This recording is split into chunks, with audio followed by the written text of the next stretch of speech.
Two guys and a gal talking about movies. Two guys and a gal talking about movies. Two guys and a gal, they're talking about movies. And you know they are really groovy. Two guys and a gal talking about movies. Two guys and a gal talking about movies. Two guys and a gal, they're talking about movies. And we know they are really groovy.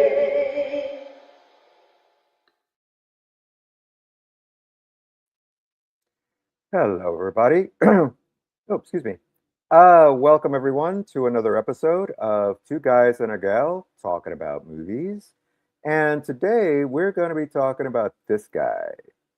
That's right, Christopher Walken. And you're going to hear a lot of this from me and my co-host, Rory Penland, the man of 1,000,001 voices. You know, my popcorn is yellow and it matches the bowl. So, but I need more cowbell. Yeah. And also, our gal, Elana Lang. Hi. That was an awesome Christopher Walken.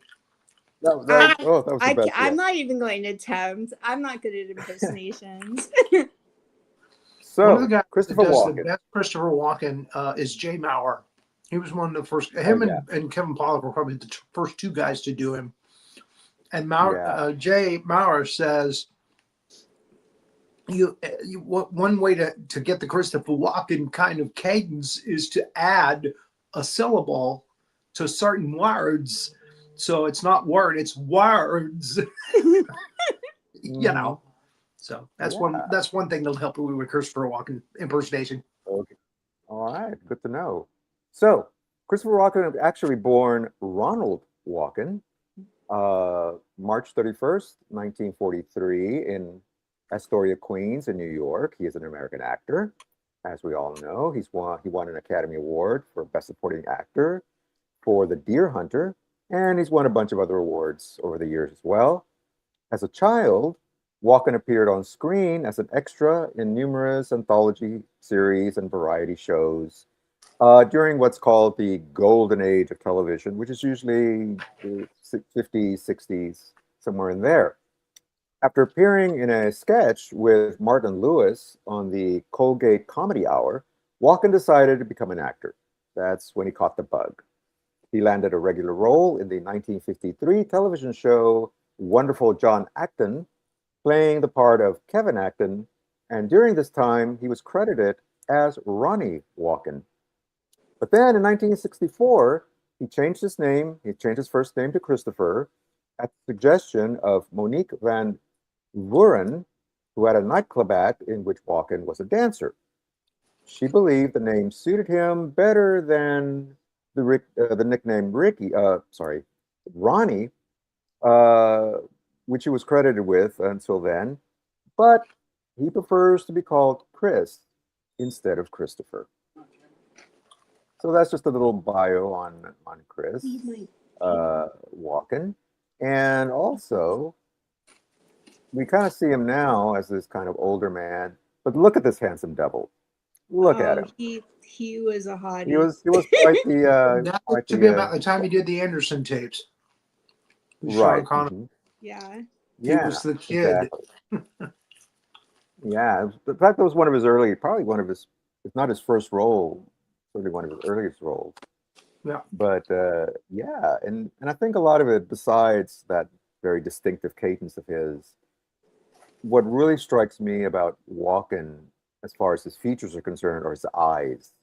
He has the most incredible, expressive eyes that I've ever seen on an actor, and it's really quite amazing. I mean, it really conveys a lot of depth, and it can be very scary as well when he's zeroing in on you. So, all right, so let's get right into our top 5 lists.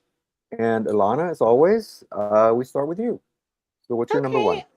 My number one I have a little story to tell. So Okay.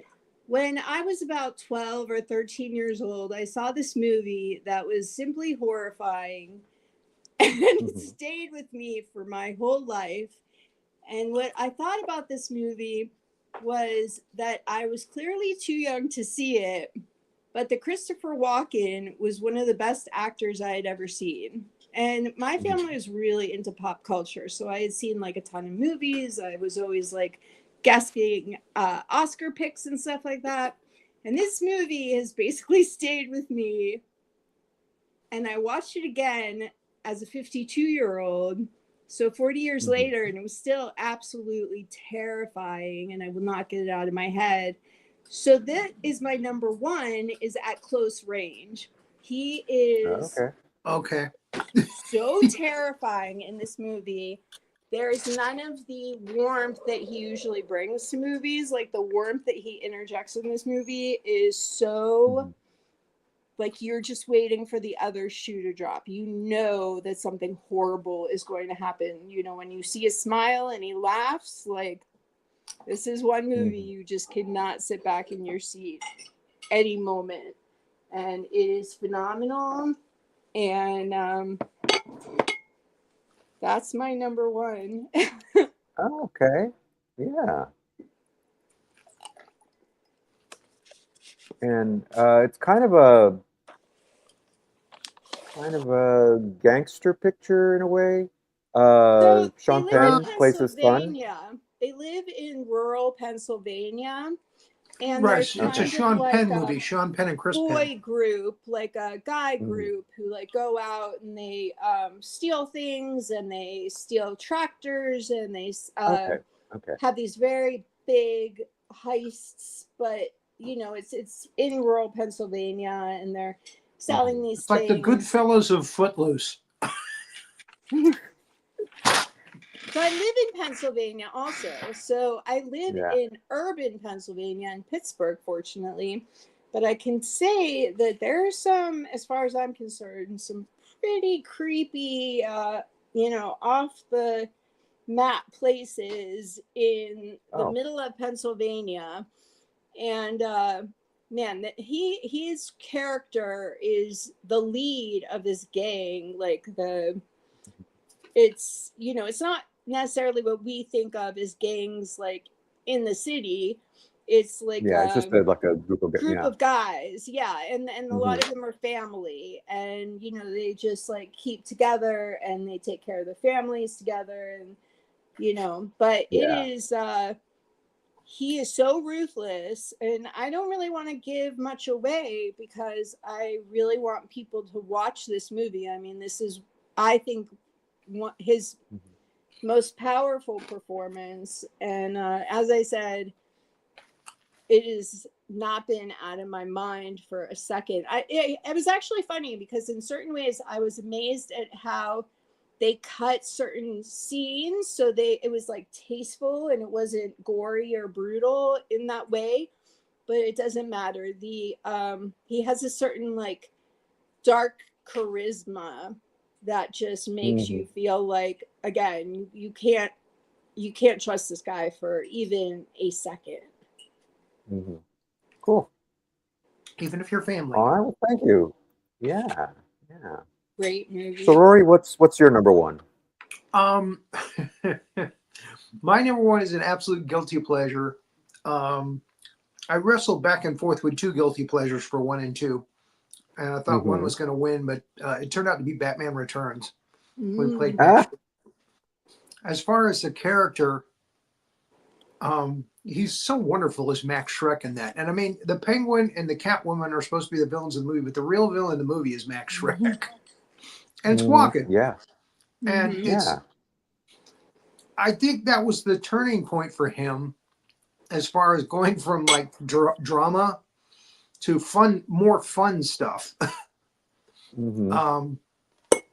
Because that was early 90s. So, I mean, Yeah. he pretty much established himself as kind of a screen heavy. And Hmm. even though he's a heavy in this, there's a lot of comedy to it, because it's Tim Burton. Hmm. And he pulls it off so beautifully. And you know the way he works off Pfeiffer and DeVito, you know, as the Penguin, the Catwoman. It's just a really really good performance. And again, he, in my opinion, he makes that movie.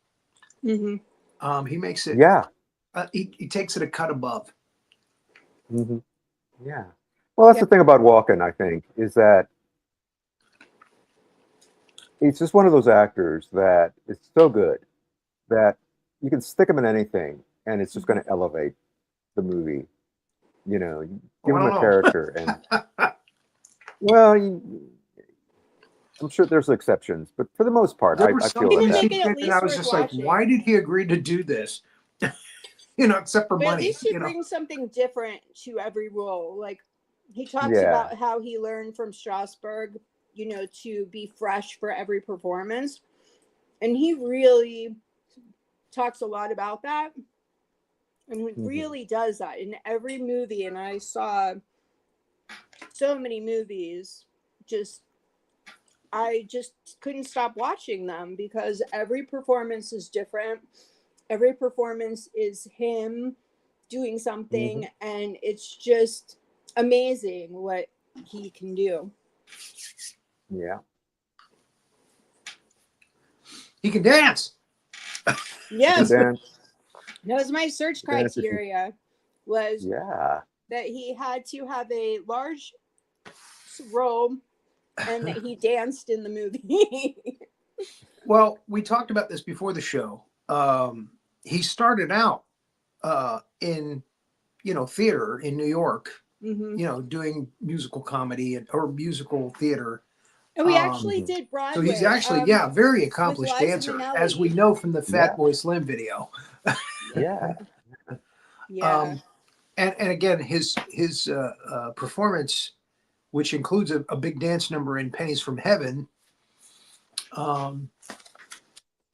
you know, and then he turns around to, you know, Bernadette Peters, one of the cutest women in film at the time, and says, "I'll cut your face. If you're a tease, I'll cut you in the face." You know, it's like, man. Yeah, there's some tonal shifts in Pennies from Heaven that are like startling. But, oh my goodness! So I could my not number make one. that. I couldn't make that movie. Like I couldn't watch it long enough for him to come on the screen. It was just not for me. Yeah. So my number one, I had to go with the big one. I had to go with The Deer Hunter. It's depressing. This is the one that earned him his first Academy Award. Yeah. Oh, it's a very depressing. Oh my God. But that's, the performances are just incredible. We got, you know, besides Walken, of course, we got Robert De Niro, and an early role from Meryl Streep, John Savage, if I remember correctly. Was that Scorsese? No, actually, it was a young director named Michael Cimino. Oh, okay. All right. And this was his first big motion picture.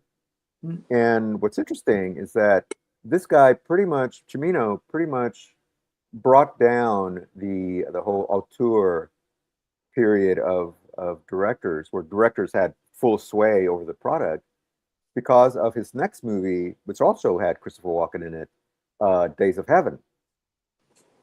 And Heaven's Gate. Heaven's Gate, which was this big epic Western that he had wanted to direct, and because Deer Hunter had gotten such acclaim, they pretty much gave him whatever they want. You know, it's like, hey, you know, here's your budget, but do whatever you want with this movie. Well, he kept making such demands because he wanted to be very authentic and, you know, period correct and all this stuff, that the budget just kept going up and up and up. And the runtime kept getting longer and longer. This thing was like 4 hours long, which the studio then took away from him, cut it down. And after that, totally, nobody wanted to touch the guy. But which is unfortunate. It was one of the biggest money losers in Hollywood history. Yeah, huge flop. I think it's still which is money unfortunate. yeah, which is unfortunate. I mean, it's not a bad movie by any means, but it's not great. You know, and you can definitely No. see that it was just cut to ribbons by the studio, whoever took it over. Mhm. So a lot of it didn't really make sense. I mean, it's just badly edited. Um, I mean, I'd be interested in seeing a director's cut. You know, I mean, the full 4 hours or whatever. But that's not going to happen. But anyway, but his really good movie, Deer Hunter, is my Mm. number one.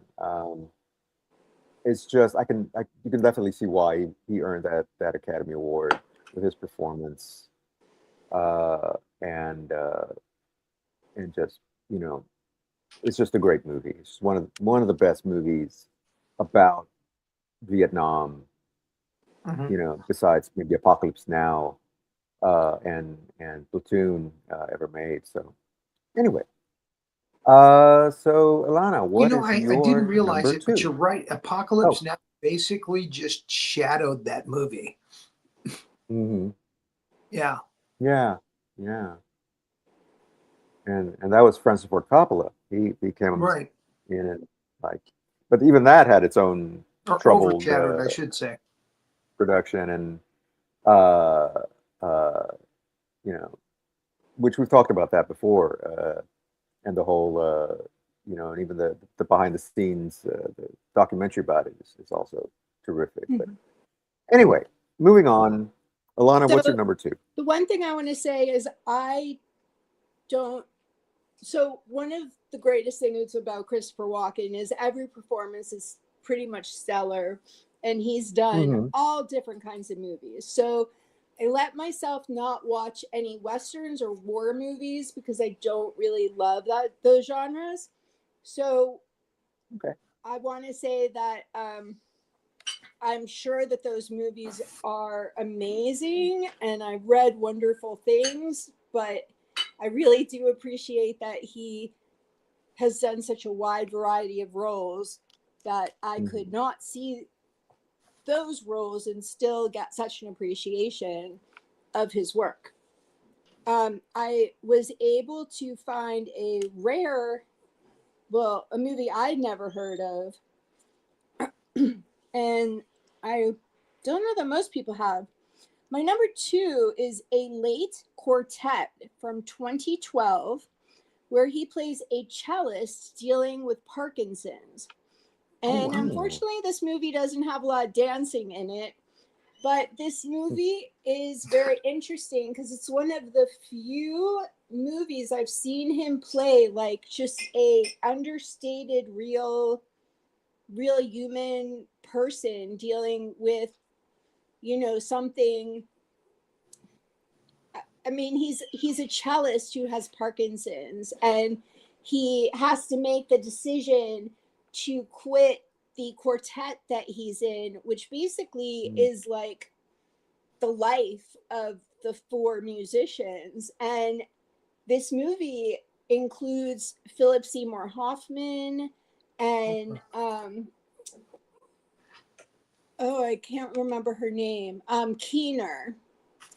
I can't remember her first name. Kathy Keener, right? Yeah, Catherine Keener. Catherine, yeah, And Catherine Keener. I don't know who the fourth actor is, but it is just such a phenomenal movie. It's so understated. It's definitely underrated. I did a lot of searches for underrated movies, trying to find movies that, I wasn't aware of and, that other people haven't necessarily heard of. And his performance is just absolutely, he says that he's from Showbiz Planet, and so he can't be like a normal human being. But I mean, Hmm. this film shows that he can be, and there's such subtlety in his performance, and you can tell that his heart is breaking. But he decides that he is only going to play the first performance of the series for the quartet that season, and he's like bringing strength so that he can make sure that the quartet goes on, because he actually started this quartet with his wife who has long since passed, and he wants to keep it alive after he passes, you know, to live her, to be a memory of her. And it's just, it's just an absolutely beautiful performance, and one that we don't normally see from Christopher Walken. Sounds And it's good. called Quartet. A Late Quartet from A 2012. A late quartet. Okay. Mm-hmm. Oh, yeah, sounds interesting. I hadn't even heard of it. Right, very, very Yeah. Same here. underrated. Yeah, It was very on my list. apparently. Yeah. Very Okay, well, good, really amazing to see him do something yeah. like that. Sounds great. Mm-hmm. Yeah. I would definitely recommend it. It's my number 2. Okay. All right. So, Rory, what's your number 2? My number 2 is the other guilty pleasure. You got to know what it's going to be. James Bond, A View to a Kill. Max View to a Zorin. Kill. I thought so. Yeah. That is a Yeah. great role. As Bond villains go, I mean, he's very charismatic. He he's actually kind of young and dashing, opposed to Roger Moore, who's long in the tooth by this time. You know, playing Yeah. Bond. Yeah. He looks better than he did in Octopussy, but you know, because I think he had a face tuck or something. But he still looks very old, and so Walken juxtaposed to that is kind of interesting. He's the only Bond villain to actually say, "You amuse me, Mr. Bond." Which, Yeah. you know, Awesome. comedians have said that line for years, and Walken actually did it. You amuse me, Mr. Bond. But it's him saying it, you know. And you know, Grace Jones and him together. Oh my God, it was so wonderful. Jones. You talking about Yeah. overload? I remember seeing it in the Yeah. theater when I was however old I was when it came out, and oh, it was just so awesome. It was so 80s, but it was just so wonderful. Yeah, and again, you know, he's not like your typical Bond villain. You know, he's laughing at stuff that's, you know, horrific. And I mean, even when he dies in the film, you know, he realizes he's going to die and he laughs. You know, and you got to know that Christopher Walken decided to do that. It wasn't a director's decision. Yeah. It wasn't John Glenn's probably decision to do that. It was just him going, you know what? If he realizes, you know, he's brilliant. If he realizes he's going to die, he'll laugh about it. That was one really interesting thing that ironic. he said. He said that I watched him in the actor's studio, and one of the questions was, what do you do when you don't get along with the director? The director doesn't have the same vision as you. And he said, pretty much people know what I'm about. So when a director hires me, he's like, they just let me do my thing. Yeah. So, I mean, so many of the choices that we see come from him because they're just like, you're Christopher Walken. You know, we know what you do. We know what to expect. We know that you're a genius. Go do what you think is appropriate for this role. I actually met John Glenn. He's a very laid back guy, and I can definitely see him doing that. Just stepping back and letting Chris do what he wanted, you know? Definitely. And he's directed, I think, more Bond films than any other director. I think he did like 5. I think so. Yeah. Yeah. So, and he did some brilliant ones. He did the ones with Timothy Dalton, you know? So, yeah. So yeah, I loved his performance in that. He's the best thing about that movie, I think. Absolutely. Yeah, yeah. I love the line, and of course they parodied it. Well, they parodied a lot of the Bond things in Austin Powers. But when they're having their little roundtable meeting and they have all these different guys, and one disagrees with him, and of course he pushes the button and he disappears. And then you find out, oh, they're in a dirigible. It's like, yeah, anybody else want to drop out? Does anybody else want to drop out? Yeah. I mean, it's such a great Bond villain line, So, anywho. He's up there with right. Auric Goldfinger, yes. Oh, yeah. Absolutely. Yeah. I would definitely, yeah. Goldfinger was amazing, too, though. Yeah. I still think, honestly, I think Goldfinger is like the gold standard of Bond villains. he's the touchstone. He's the one that everybody should aspire to be. But Yeah. some are better than others, and Walken definitely is I think one of the better Bond villains.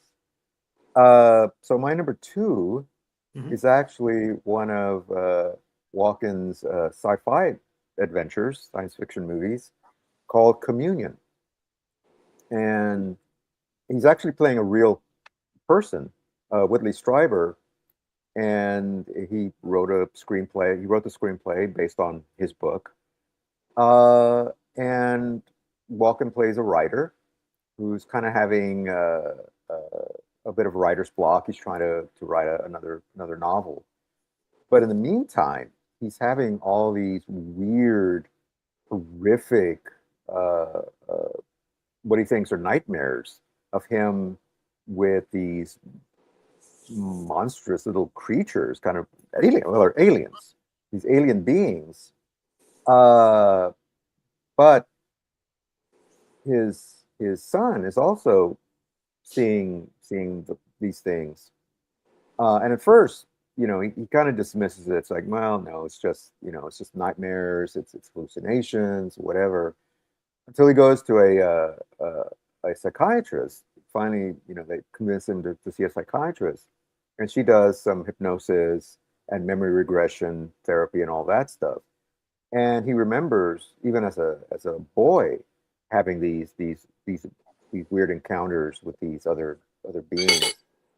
I mean, it's a very strange movie, uh, and the way they portray the encounters is very sometimes very off-putting and very just weird. Uh, but it's fascinating. It's a fascinating sci-fi movie. Uh, and like I said, it's based on presumably true events, based on the author's actual events, and he's playing a real person who presumably went through all this. Mhm. And I remember reading the book years ago, and I thought, yeah, okay, well, this is what he believes happened to him. That's fine. But to see it on the screen and to see uh, Walken's portrayal of this person, but still being Christopher Walken, and really brought this kind of weird, eccentric performance to it. And I also give props to the actors who played his wife in the movie, Lindsay Krause. Uh, she was terrific in it too. She kind of goes from skepticism to, I mean, doesn't totally completely believe, and they have their arguments and they have their uh, disagreements about just exactly what's going on. But anyway, I just think it's a fascinating movie. If you like sci-fi, if you like the X-Files, it's a very X-Files vibe to it as well. So anyway, so that's my number two. It sounds interesting. I didn't watch that movie, but I might have to go back and check it out. Yeah, yeah. All right. So So Alana, what's your number three? my number Number 3 three. is a tie, and it Hmm. basically is the two smallest roles that he had because, well, I guess he plays supporting characters in both of these movies, but he is genius in these movies. One of them is a Martin Scorsese film from 1995 called Search and Destroy. And John Hmm. Turturro is also in it. There's some other people in this movie. This movie definitely has a song and dance routine, and it is a very, very interesting movie about Griffin Dunn plays the lead character, and he's interested in making a movie out of Dennis Hopper, who plays like a Hmm. self-help guru, and he has this book that Griffin Dunn and Christopher Walken are obsessed with. And so they set out to do this movie, and all basically hell breaks loose. Christopher Walken, who seemingly a normal, subtle guy, just loses it all together and Hmm. starts, showing the side of him that is very strange, very violent, and very hysterical. I had never heard of this movie, so I was interested to, that it's a Martin Scorsese movie, but Christopher Walken is so good in this movie. And even though, it's a supporting role, he definitely steals the screen whenever he's in it. There's so many different people in this movie. It's kind of like a who's who from 1995. So it's very fun on a lot of different levels. And, I don't want to give it away, the ending again, because, this is an underrated film that I highly recommend seeing. The other movie that it's tied with is Seven Psychopaths from 2012, which is personally one of my favorite movies. This movie is so funny, and I just love it. It's just he has a supporting role, but hearing him talk about it, he pretty much took what they had written for him to do and just did his own Christopher Walken, translation of it. The movie seems like it's Sam Rockwell's movie, and Colin Farrell? I think it's Colin Farrell. Colin yeah, Farrell? okay. Yeah. And they're Colin great. Farrell, yeah. They're absolutely great. I love Sam Rockwell so much, but Christopher Walken just steals the show as this like eccentric older man who he has a dog kidnapping ring, and he kidnaps dogs and then he returns them for the reward money. And he ends up leaving this, like, they're trying to figure out what Colin Farrell's movie should be. So they're pretty much writing the script, and it's about these 7 psychopaths, and each one of them is a psychopath. We just don't know how psychopathic they are until they show it to us. Like, Sam Rockwell's off the charts.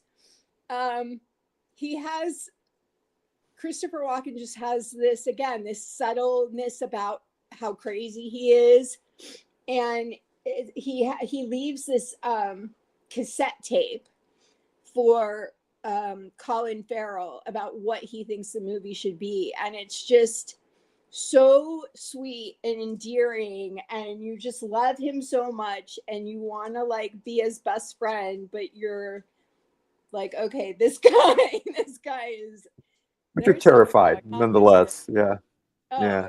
It's great. Yeah. I have seen this movie a number of times, and I watched it again, and I was like, oh, why do I always forget how absolutely in love with this movie I am? So again, I think it's underrated. I actually ended up seeing it pretty much as soon as it came out. And yeah, 7 Psychopaths, amazing movie. If you haven't seen it, run, don't walk. It's so Okay. good. All right. My number 3 is the Stephen King film, The Dead Zone. Another guilty pleasure. It's just fun to watch him in this movie, and there's a lot of other great character actors in the film. Anthony Zerbe stands out right now in my mind, and of course Martin Sheen as the president who's going to nuke everybody until Christopher Walken saves the day. It's a slick Stephen King film, one of the better ones. Yeah. And again, most of that is because of Walken's performance in it. Christopher Walken was talking in the Actors Studio. He was talking about that he made, whenever he would touch someone's hand, and then before he would go into one of those, things where he could see the future, he told them to have a gunshot fire in just his headphone and just the person whose hand he's touching headphone. So you notice they both have this like split second where they're on the same page and they're like, boom. Yeah. And Interesting. that was such an amazing idea, because I mean they both do get like, it's creepy, you It's know. like a shock. Yeah. They did a great take on that on SNL on Saturday Night Live, where he's playing the same kind of character, and he grabs people and he's telling them just like, ridiculous, not consequential stuff like Mundane. you're gonna eat an ice cream, you're gonna eat it too fast, you're gonna get a brain headache, it's gonna hurt. Yeah, okay, buddy, just settle down. It's a great sketch. Oh my god, so funny. Yeah. It's gonna really hurt. Yeah. I mean, Walken did a lot of great skits on Saturday Night Live. Of course, everybody knows the cowbell skit, but that one is one of my favorites. And as the well. Continental, I love the Continental. the Continental. Yeah. Want some champagne? Come on in. Yeah. Oh, so Brilliant. funny. And again, it just goes to show his comedic side, which we really don't get to see that much in the movies. Well, we didn't until he started doing reoccurring roles on Saturday Night Live. Yeah. Then he started doing what I call the fun cameos in films. Yeah. Where but some of the so one of the things I liked about Search and Destroy from '95 is that, and also Seven Psychopaths, but we do go back to '95 for this. He has this very subtle, he is taking himself seriously, but he's doing certain things that are just funny. Like they're just kind of off just a little, like he was in show business his entire life. And it's just like, I don't know, he breathes a certain way and that it's like him making a joke. He's other than a couple of his movies, I just felt like this extreme warmth and humor coming from him pretty much at all times. I guess that's why At Close Range is so terrifying, is because, it's not there. And you're expecting to kind of slide into a moment where he's laughing and you're like, oh shit, this is a bad laugh, But he really does have this authenticity and this just comedic sense, even when he's doing something that doesn't seem like it's funny. Right. Yeah. Well, I'm just glad that he hasn't gone full like Leslie Nielsen with the comedy. So. Oh yeah, absolutely. But it didn't go full. Where all of a sudden it's just everything was a joke. Like that's what's so good about Seven Psychopaths, right? Is like he is a psychopath, and he's always playing a psychopath, and it's always funny. But then he's also like playing whatever role. Like he's so multi-layered, multi-dimensional to me. Yeah. All right. So my number. Oh no, go ahead. Your number 3. Yeah. My number 3 is King of New York. Good movie. And now this is definitely a crime drama. And Walken plays a guy who's the movie starts with him being released from prison, and he goes back to his neighborhood, essentially to kind of get back to his life. Now he's very community minded, but he's the way he goes about earning his daily bread is through drug dealing and intimidation and some prostitution and killing and what have you. Yeah. He sort of runs this gang. His lieutenant is played by Lawrence Fishburne in one of his early roles, and he's credited as Larry Fishburne, but and he's great in that. And we got roles from Giancarlo Esposito, who went on to do Breaking Bad, who's just terrific.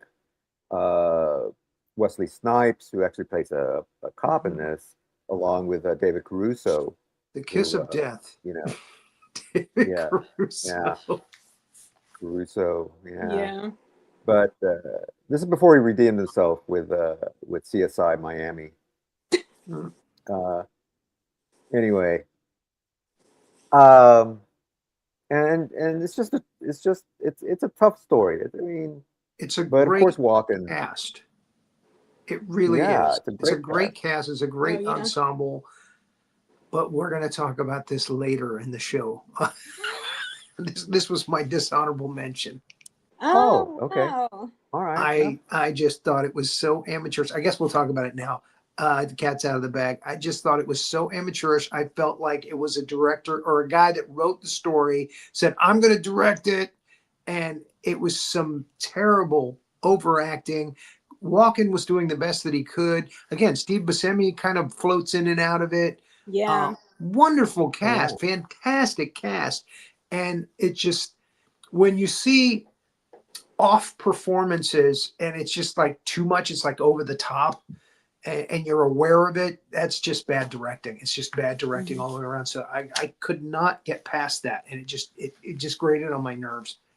It was trying to be too, it was trying too hard to be, you know, like a Scorsese gangster film, but on its budget and with its director, it just wasn't making it for me. So this And movie's Wesley from Snipes. 1990.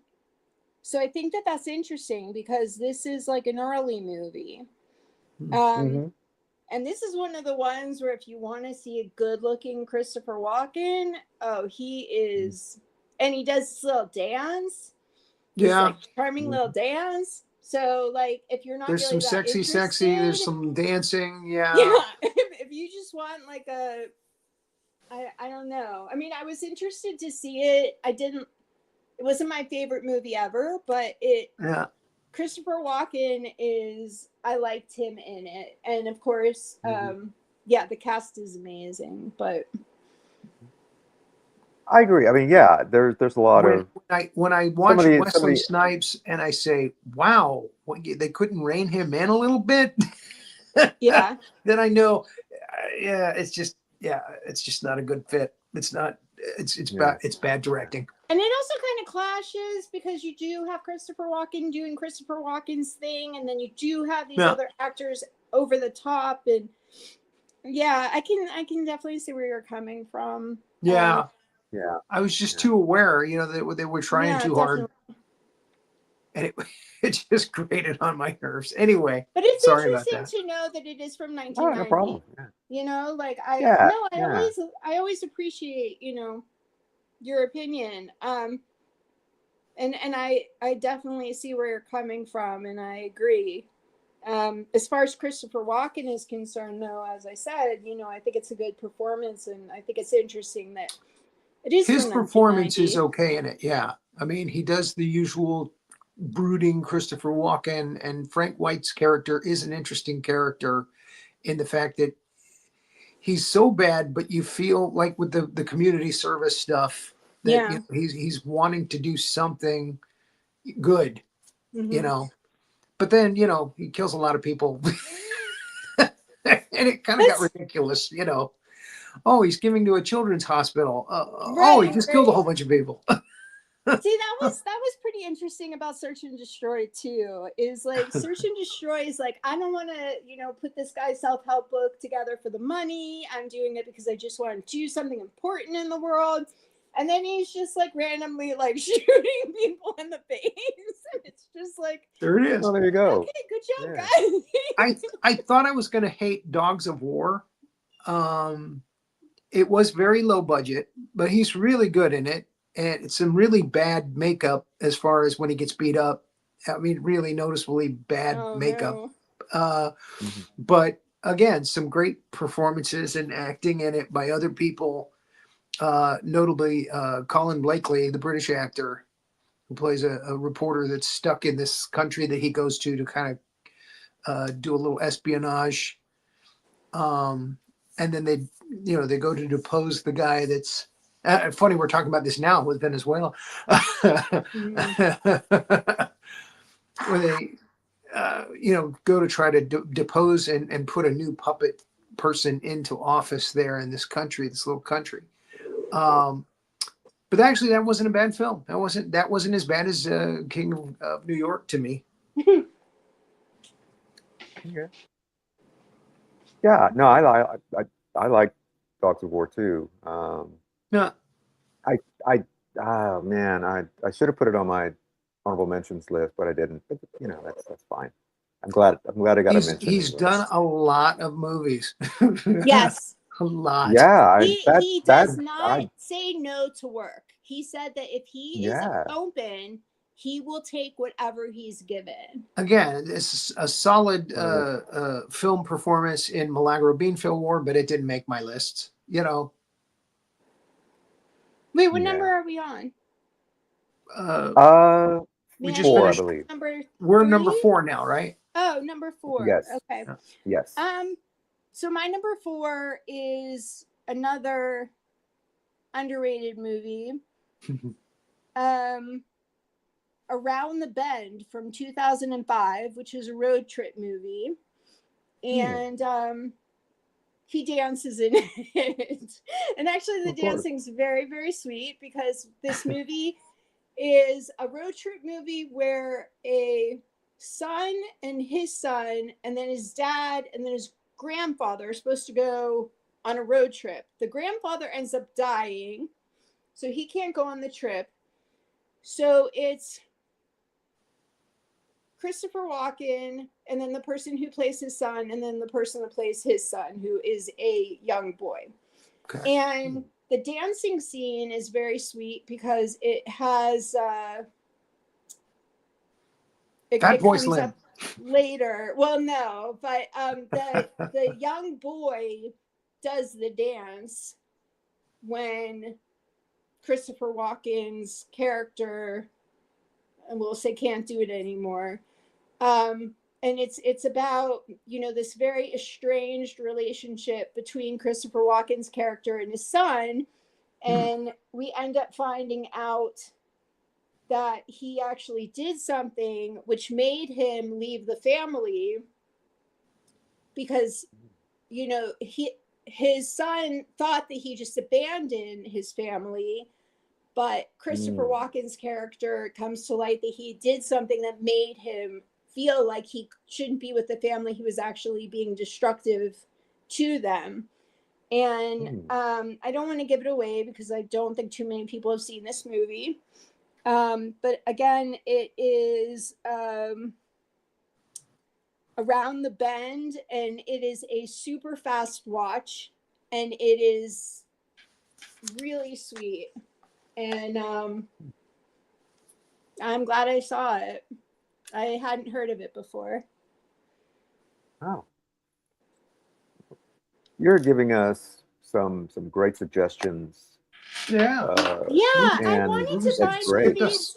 I found that, like, you know, everybody knows, like, in the top 10, everybody's seen Pulp Fiction, everybody's seen True Romance, everybody knows a lot of his cameo movies, but what we don't know is that he's done these movies where he has had such a big part and they don't get the same recognition, right. same love. They're just like, they came out, maybe they weren't so good, maybe they were, but they're not, you know, the big movies. So I searched endlessly for underrated films, and especially with him dancing, because I figured that narrows the category down. We'll find a bunch of movies that people don't necessarily know about. And I know he's the kind of actor that's going to be good in anything I watch. There's not going to be any movie that I'm going to see where I'm going to be unhappy to have seen his performance in it. Even the ones that, you know, we said weren't necessarily great movies. So you really, you know, if you want to just watch heartwarming movies by him, you can watch that. If you want to watch him as a gangster, you know, anything that you want. So I really love actors like that, especially because he doesn't turn down work. You know, he opens himself up to just so many different kinds of roles. There are no small parts, only small actors. Exactly. And he is a giant actor. Right. Always. So what's your number 4, Rory? My number 4. This was a surprise. I watched this last night, and I wasn't sure if I was going to like it or not. But he's so adorable in this, so different from his other characters that he's played in movies, and that's Hairspray. Oh, And again, that's my number he gets the 5. dance. Oh my And Yeah.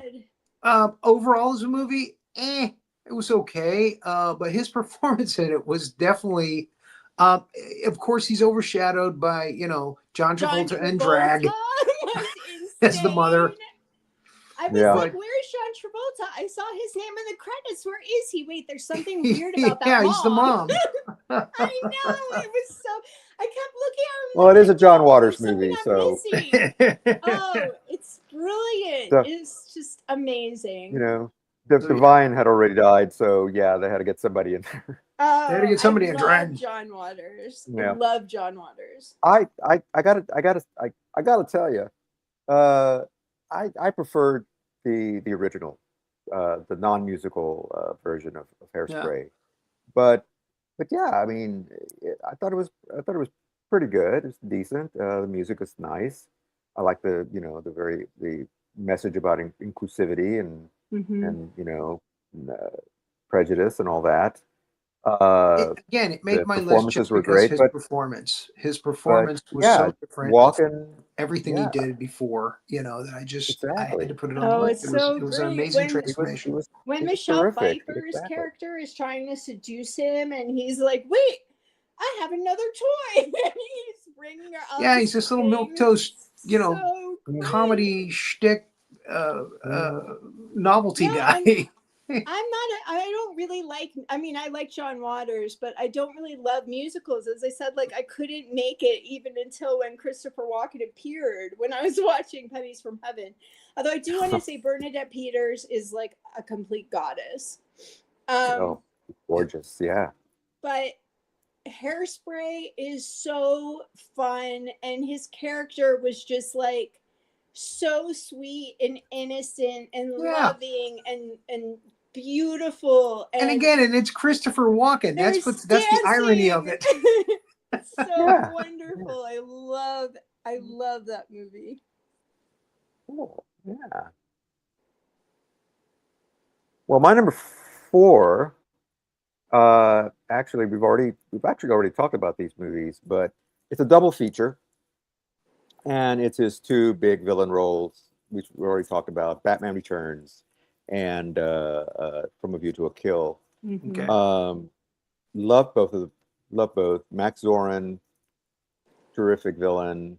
Max That's Schreck. funny you It's said funny From that a both. View to a Kill because that's the original title of the story that Ian Fleming wrote. And then they cut it down Mhm. to A View to a Kill for the A View title to a of the Kill. movie. Yeah, yeah, yeah.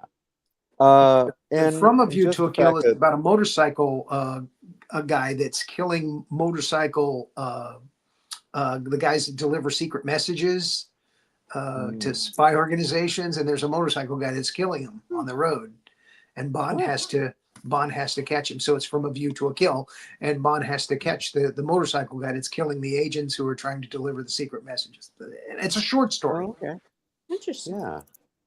So they basically just took the title.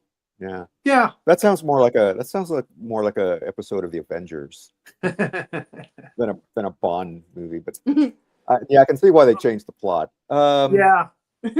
Wasn't But much there. anyway, yeah, and just as a bit of trivia, uh, his character in Batman Returns, of course, the name Max Schreck was the name of the actor who played Nosferatu in the Nosferatu. 1922 Yeah. movie. Yeah. Uh, just in case anybody didn't know that. Yeah. And both villains have the first name of Max for some odd Yes. reason. But I thought that was kind of an Max. interesting coincidence. Max. But it's a great villain name, I suppose. I had read But somewhere. yeah, I Can't remember where I read it, but they wanted David Bowie to play Max Zorin in that film, and they wanted him to do the theme song for the movie. But he turned it down. He said, "Yeah, I'm not going to be part of that circus." Interesting. And they went with Walken. I'm glad they did. Yeah, that's too bad that he turned down the theme role. But hey, you know what? It gave was it Duran Duran Yeah, them a Duran big hit. Duran. It's a great song. That's it. Put them on the map. Yeah, and it's one of the better. Uh, I like the rock and roll themes from the later Bond movies. Mm. I like them all. What am I talking Yeah, about? I like every Some of the single best, song. some of the All best of theme them are songs. just so.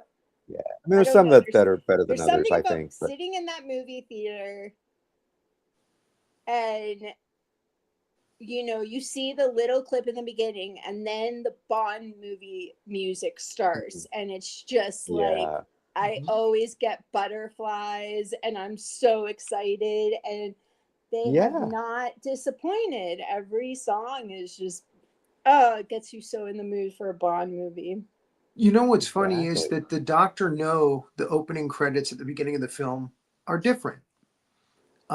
It starts off with the ball going from side to side like they Oh, usually do, but right. then they do the the Maurice Binder, Right. yeah, and Yeah, yeah, it's just different, but it still gives you that kind of Yeah. jump start, you yeah, know. But it wasn't until From yeah. Russia with Tell Love that they decided to start doing the pre, gun barrel. and that was actually Yeah, editor yeah. Peter You're Hunt, right. who later directed On Her Majesty's Secret Service. Peter Hunt was the editor for a lot. They thought that From Russia with Love was going to be a mess, and he put it together, and it turned out to be a huge. I mean, he saved that movie. And Mhm. again, he's the Yeah, reason why they have a pre-credit scene now in every James Bond movie from Russia with Love on, is because they just like that idea. Oh, we got a little mini mission or something before, Yeah, mhm. and then we that's get the right. movie. Yeah, yeah, yeah. I mean, it worked. It worked because Yeah, it's like a whole it's thing. ever I don't since. know. It's Yeah, like a whole like institution. Like you're sitting. yeah. I don't know. It's not the same now. Well, It it'll be was interesting. different when I was growing up and you were in a movie theater and you were Yeah, watching it unfold and it's just And you it'll watch be him walk interesting to see across the what screen and shoot that. Amazon does with it. Yeah, but I mm-hmm. know it's so just so iconic. Yeah. Yeah. All right. Well, Elana, so what's your number 5 So my movie number then? 5 we already discussed that was Hairspray. Oh, Okay. okay. Cool. Love. Terrific. My number 5 is one we have not talked about. And again, I watched it last night. Didn't realize it was going to go on my list. But his performance in it is so Walken. And that's Stepford Wives. Oh, I didn't Um, see that. oh, Oh. it's a delightful dark comedy with Nicole Kidman and Matthew Broderick and Hmm. Glenn Oh, you're Close. talking about the And remake. yes, the remake. And Christopher Walken and Glenn Close are husband and wife in this place called Stepford. And Mm-hmm. it's just like a blast. Blast from the Past is another movie he's in. Unfortunately I didn't get to see that this week. I couldn't find a good copy of it. Mhm. And I really wanted to. I heard he was good in that. That probably would have been number 5 on my list. But yeah, John Lovitz. I mean, there's a whole bunch of interesting actors in it, and they all end up in this place called Stepford. And the wives are perfect, and they're like 1950s wives wearing Yeah. dresses and making cupcakes. And I think I saw the original maybe. Is there yeah, well, it's very original? Yeah, I different saw the original. because Yeah. they, 'Cause I they, they know that do it like movie. an electronic upgrade of the wives, so they become these robot slaves. Mm-hmm. And Nicole Kidman finds out basically what's going on, and Bette Midler's in it too. And there's a really, really nice twist at the end, which I really, really liked. I did not see it coming. That's hard for me. I mean, it's a curse being a writer. I can usually guess when a twist is coming at the end of a film, and this Yeah, one was me nice. too. I love movies that you can't tell And good because like performances all the way around. everything's basically like I took a structure class for my master's degree and Mm. a structure class you can tell every single thing that's going to happen in a movie by the first 5 minutes. So when I can't do Mhm. that, I love it. Yeah. There it is. Well, So yeah, if you guys haven't seen it, yeah, it's another Christopher Walken or Chris Walken guilty pleasure. yeah. Okay. Yeah, I might watch that. I yeah, it's not one of my favorite movies. Ah, Kind of how you felt about King of New York, I feel about There you this one. go. I feel like they totally missed the point of the Mm, original, of what the Stepford Wives were supposed to yeah. be about. The original was so much Oh, so you better. hated it because they changed it a lot, from the Yeah, original. Okay. yeah, I yeah. don't It's know just what the original is about. So again, I just watched this oh, fresh as a new I perspective Mhm. I would recommend you see the watching original the film, original. and I'm it may not change your mind. You may think, oh well, that Mm. but I'd But it's still recommend the Walken. original It's still with Matthew Broderick. yeah. No, the cast is great. And but Elizabeth Ross, Mm. um, no, Catherine Ross, not Elizabeth. Catherine Ross in the original was just terrific. And so uh, anyway, but enough about that. So my number five is yeah, we talked about that one already. It was The Dead Zone as well. Mhm. Ah, Uh, one of the probably one of the better Stephen King adaptations. And yeah. yeah, Walken's character was terrific.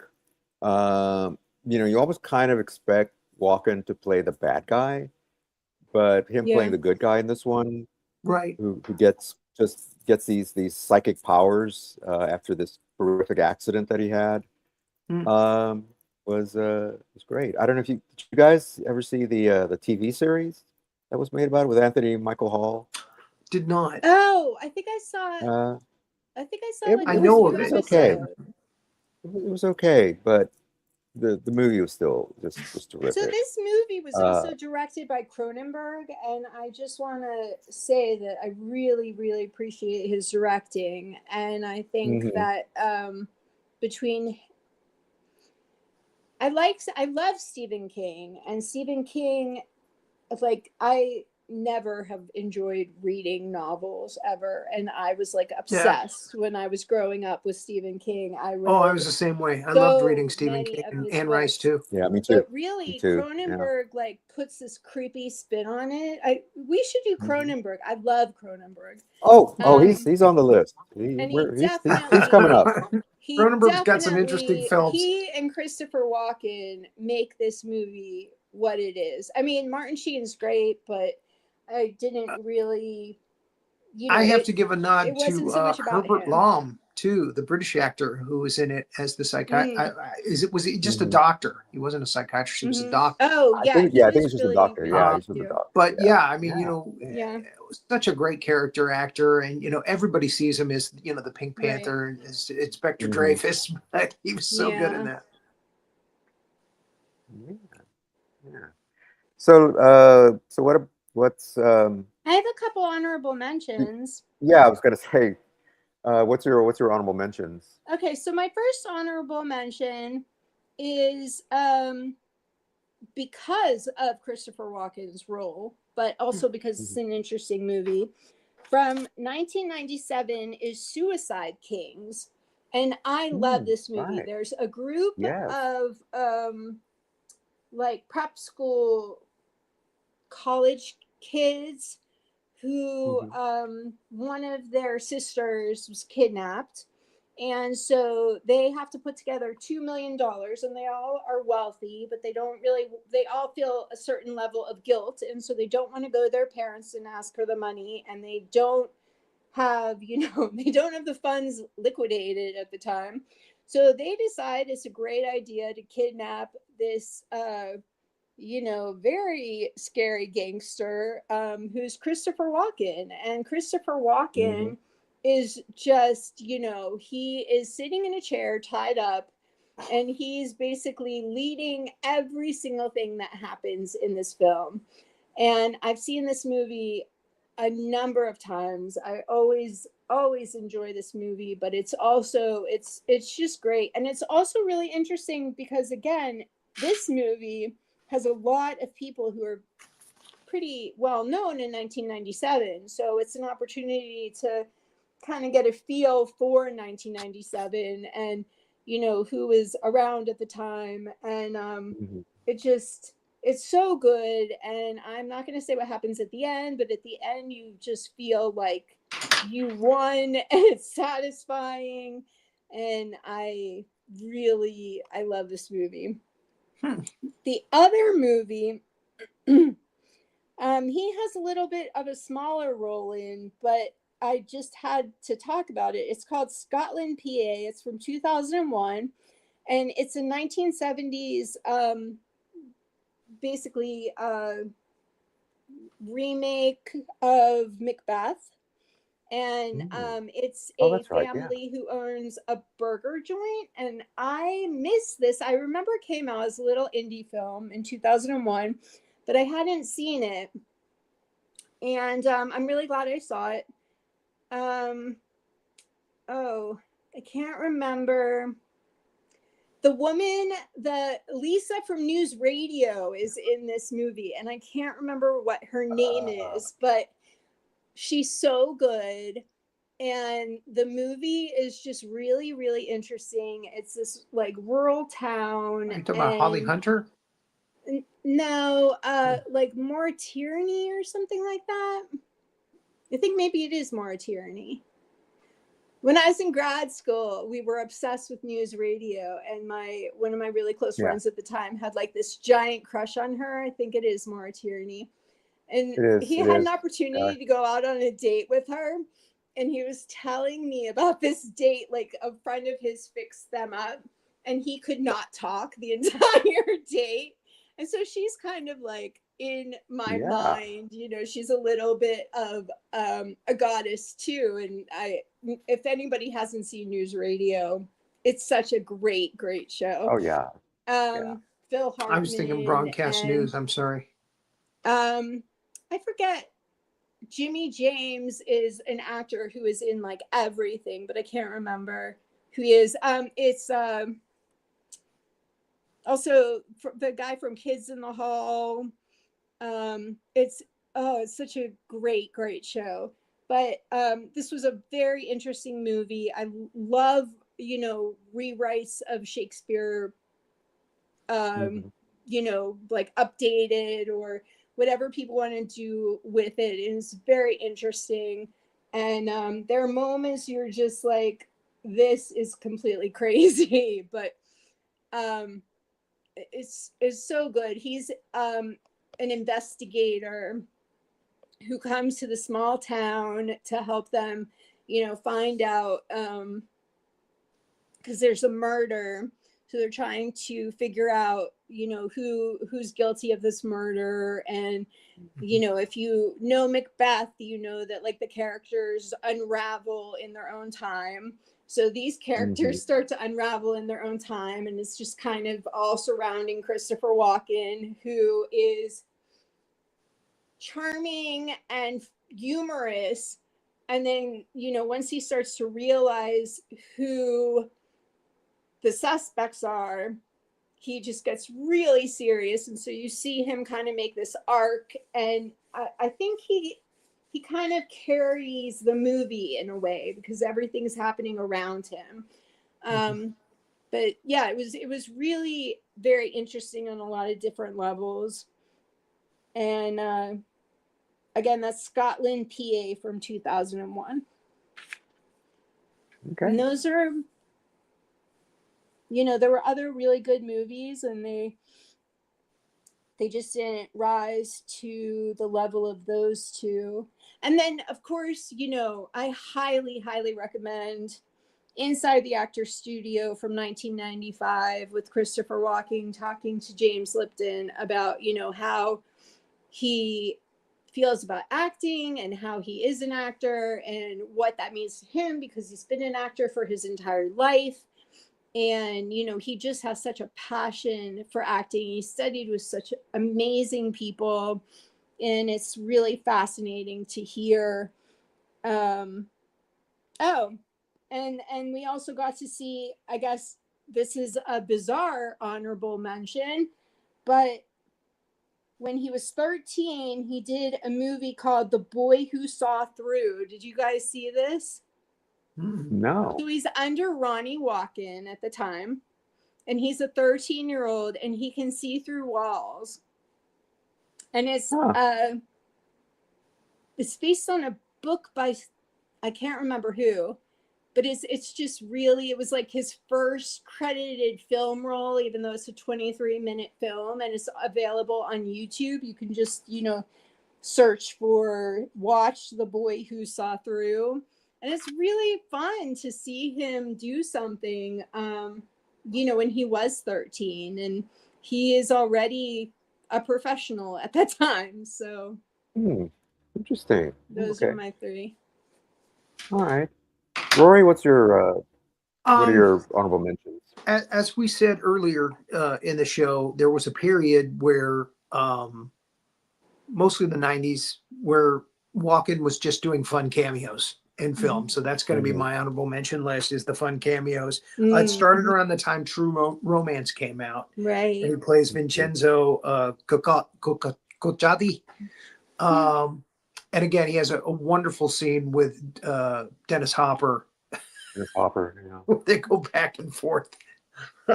And yeah, that's a wonderful performance. Pulp Fiction, Captain Coons. Oh, I had this so uncomfortable hunk of metal up my ass for years. Yeah. That's so good. Yeah. That at that time, that thing was so quoted by everybody. That little cameo that he did. Wayne's World 2, Mouse Hunt, Caesar the Exterminator. Yes. Oh my God. Yeah. Absolutely delightful 10-minute cameo. I could not get to the point where he like, there are some movies it was like I couldn't get to the point where he shows up, and I was like, just 2 more minutes. Just try. I love that movie. It's slapsticky comedy with Nathan Lane and Lee Evans, and it's so funny. And he comes in and just, you can tell he's having the time of his life the whole time he's filming.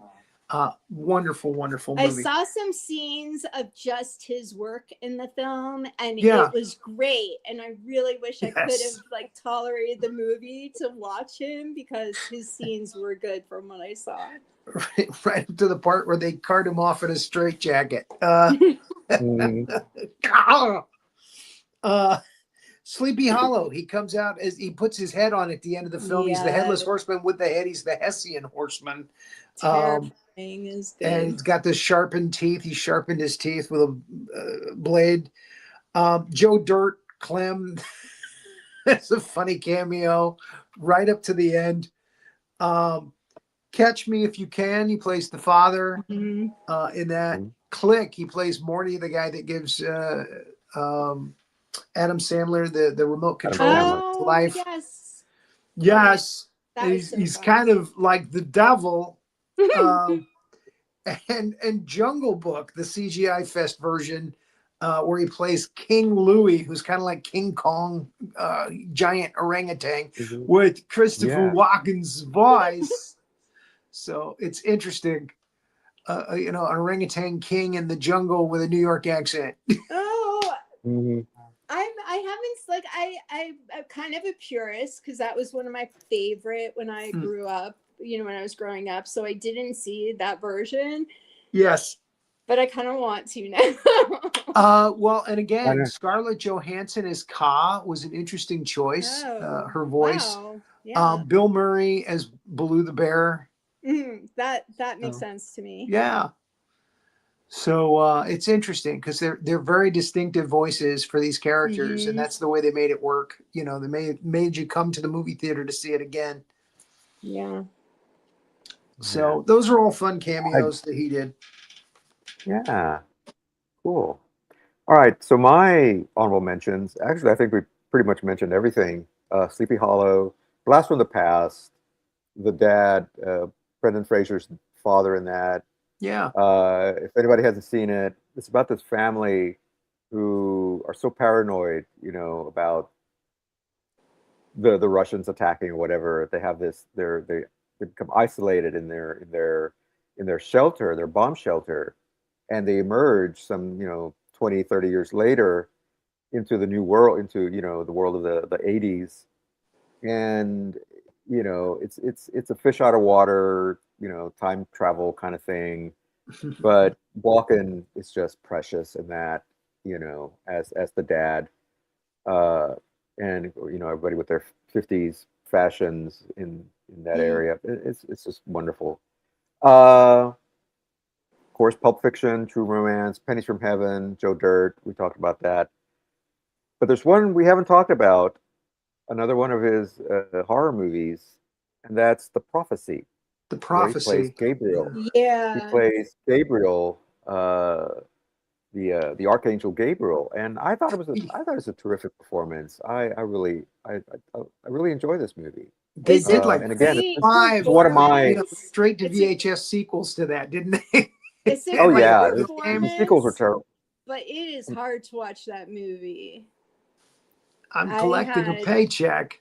I had a tough time. Yeah, Well, like I saw it when it was in the theaters, and yeah. No, I liked it, I remember, but now coming back to it, like I couldn't do it, but I remember that his performance was really I really like his performance in that. yeah, yeah. No, I He's thought, basically yeah, his quiet through performance. those, right? He's just chasing somebody usually. Yeah. Yeah, yeah, but yeah, the sequels are bad, but I enjoyed this one, Yeah. and had a good cast of not extras, but supporting cast. Eric Eric Stoltz Stoltz is in it. who's in it for just a He's little a bit, very uh, decent and Viggo role. Mortensen as Satan, just great in that. I one of the more interesting portrayals of Satan. Hmm. Uh, You got more than some. his performance and the performance from what's his name in Constantine. You know, Matt, uh, you John know who I'm Wick, talking about. Keanu. Yeah, no, the guy who played the devil. He's in the white suit. Why can't I remember his name? Well, now it's gonna kill me. I'm gonna have to look it up. Uh, and I know it's kind of off the. Oh, I know who you're talking about. Yeah, He's like a Swedish performer. yeah. Yeah, it's killing me. He's been in so much too. Peter Hmm. Stormare. Peter Stormare. Stormare. That's it. Stormare. Yeah. Yeah. Yeah, his He's performance one of is the in Jurassic Park films. I think he was in the second one. He was in yeah, Prison yeah. Break. Prison Break. Hmm. Peter Stormare. Yeah, Yeah. Peter Stormare. Fargo, the movie. Yeah, yeah, he's I, one of I I the bet I guess that's your friend you're putting in the wood chipper there. That was a yeah, good movie. yeah. But Viggo Mortensen, who of course went on to, he was the in Aragorn in Lord of the Rings, but his performance as the devil in Prophecy, I, it's just terrific, and the way he's all the angels are, they're like birds, they're always perching on things, which I thought was interesting. But anyway, so that's my other honorable mention. Uh, but Right. Joe Dirt, his performance in that was terrific as well. Yeah, you're talking to my guy all wrong. You're talking to him all wrong. It's just great. But okay, so that's I our have list. actually one more movie to Okay, hit us. suggest because Yeah. this was different. Okay, so there's a movie calling either Undertaking Betty or Plots with a View from 2002, and it's a Welsh movie. Alfred Molina's in it. There are a number of actors that I didn't know who they were. And it's actually Alfred Molina is madly in love with this girl that he grew up with. And she ends up marrying somebody, and Alfred Molina is an mortician, and he's in love with her still. And they're like middle aged, I guess. And they're rival morticians, and Christopher Walken plays the rival mortician, and he's so bizarre and over the top in this movie. And whenever anybody has a funeral, like if you want a normal, like quiet funeral, you go to Alfred Molina. But if you want like a parade full of decadence, you go to Christopher A Walken. proper send off. He was very. That- His performance in this movie, it's a cute little Welsh movie. His performance is very fun and interesting, and it's just it's kind of like a funny feel good movie. And what's the name of it? I actually watched it under Plots with a View, but if you go to Undertaking Betty, then it will pop you into Plots with a View, because I guess one is the Welsh name and one is the American film name. Okay. So they're still the same. They're the same movie. All right. Interesting. All right. So next time on the Oh, program. documentaries. Oh. Anybody has some good documentaries?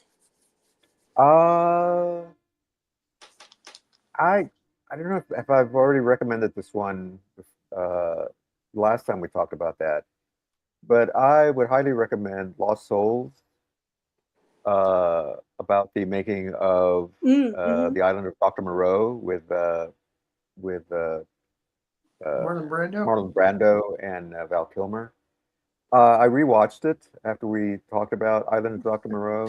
They keep making documentaries about how horrific it was to work with Marlon Brando. Yeah, but I kind of misremembered part of it, and I'm glad I watched it again, because I thought that he was just hanging around the set, which he kind of was, but it actually, a couple of guys discovered him, because once he was kicked off the movie, the production said you can't be within 100 feet of the movie or whatever, kind of like a restraining order. Well, he comes back on set, and he borrowed or asked one of the prop guys to if he could have one of the monster masks, one of the animal people masks. So he actually is in the movie as one of the animal people later on, in the movie, and it's just, I want to be the pig man, the boy man. Yeah, he was a jaguar man or something, or tiger man. I want to come back. I and he want still to has be the jaguar man. yeah. Let me be And the jaguar man.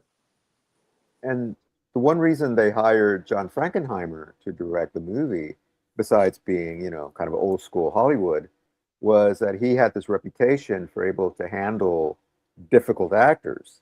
And they knew going in that Brando and Kilmer were probably going to be problematic, and they were right. But the thing with Brando was that he had just lost his daughter, before production started, so he was still kind of grieving, and also at that point he just didn't give a flying F anymore, and so he just wanted to be silly and weird. And Kilmer was still trying to be kind of professional, but he was a little arrogant himself, because he just come off of Top Gun, so he thought he was the hot shit, and he's bossing some other people around.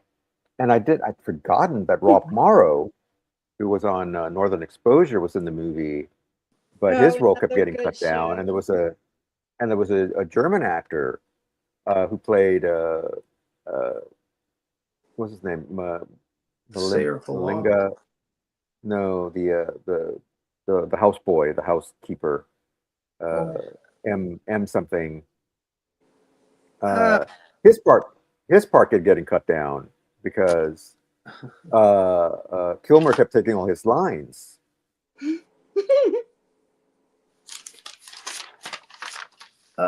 Mailing, yeah. Mailing, yeah.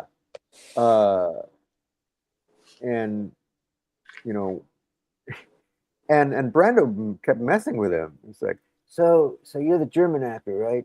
Yes, I am from Germany. Said, well, I speak a little German. And he gives him this nonsense phrase that sounds vaguely German. And the guy's like, I'm sorry, could you say that again? And he says it again. and I think maybe one or two words might actually have been German. Yeah. And so finally the guy's like, yeah, okay, that's great, and just kind of left. Uh, and it's just that kind of production. But anyway, so if Have you've you never ever heard of seen, stop some flopping? Excuse me? yeah, You ever heard of a stop some flopping? It's a German word for women's brassiere. yeah, it's almost like that. Stop some Yeah, flopping.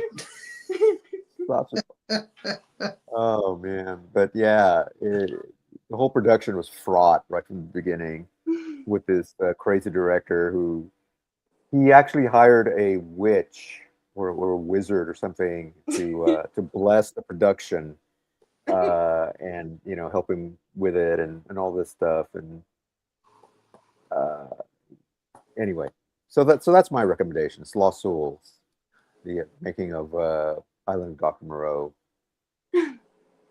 Rory, do you have one? Really quick, because we're going really long.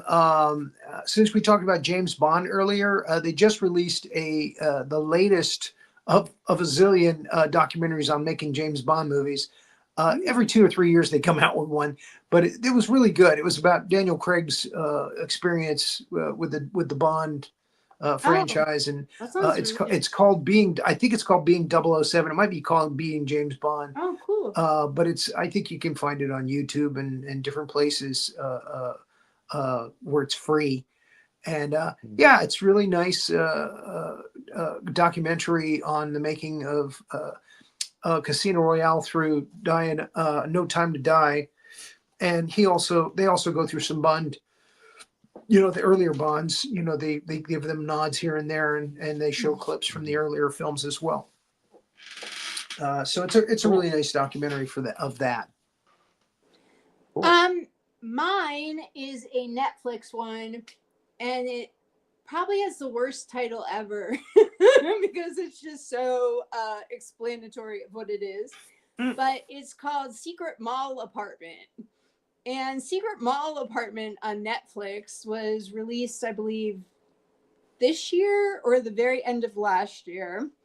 And it is about in 1999 to 2000, or to 1999 2000, this basically art teacher and some of the artists and his wife and some of the artists from his class, they look at a mall in Rhode Island. Rhode Island used to be like factories, and the factories all closed. So a lot of the students set up these art houses in the old factory buildings. And they were demolishing it to build a mall. A mall that nobody in Rhode Island could actually, in this town, could afford to shop at. But people from all over New England were supposed to come to this mall.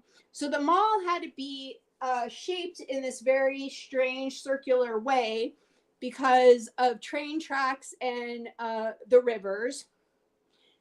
And so because it was shaped like this, if you looked at the plans, there was dead space in some of the circular areas. So they found about 750 square feet that was out of, not really on the map, and you couldn't really tell that it was there. And they crawled into it, and there were still building tools from when they built the mall. So nobody had been in it. So they set up with giant furniture from Salvation Army and cinder blocks and all kinds of things. They set up an apartment that they can have keys to.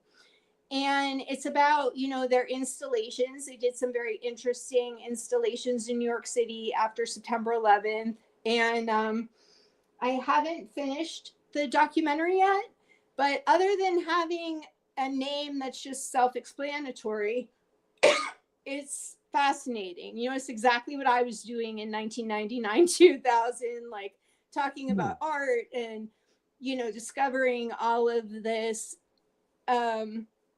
installation art. And they have this teacher who's their mentor into this. And, just about 8 artists who, you know, they get stuff at the mall, they go to the food court and they eat, you know, whatever the leftovers are and how they lived. And it was really fascinating because it really talks a lot Yeah. about what that time was like.